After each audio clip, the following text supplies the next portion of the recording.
This, in the majority opinion, has singularly failed Kenyans and must carry a badge of shame on behalf of this House.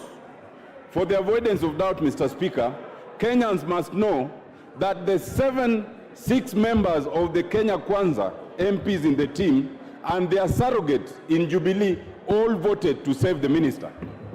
It is only the 4 from Azimio who stood with Kenyan farmers. And so the farmers of Kenya must know who between Kenya Kwanza and Azimio are truly their friends. Mr. Speaker, it is good that Parliament spoke and spoke in a bipartisan manner.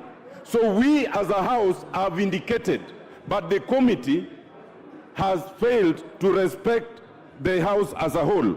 In proper democracies, the vote by Parliament in itself should have invited resignation by the minister without even waiting for the committee to do its work. But we are not in a proper democracy under this regime. Mr. Speaker, what now must save farmers is the action by the President. The President can act and reflect the wishes of this House by the stroke of a pen.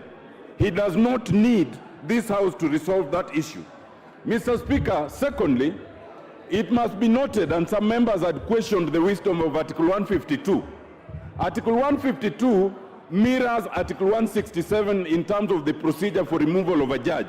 Only that in that article, the Judicial Service Commission plays the role we played, and the tribunal plays the role that the committee did. It is expected under the Constitution that the committee would be a quasi-judicial committee that will look into the merit of the issue.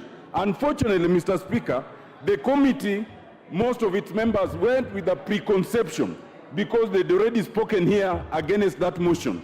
And instead of therefore exercising independence of mind, they went with a fixed thought. Mr. Speaker, we must learn a lesson. Number one, we should not allow the majority leader to sabotage such a motion as he did in this case. Number two, Mr. Speaker, the mover should be the one to suggest the names of those constituting the select committee.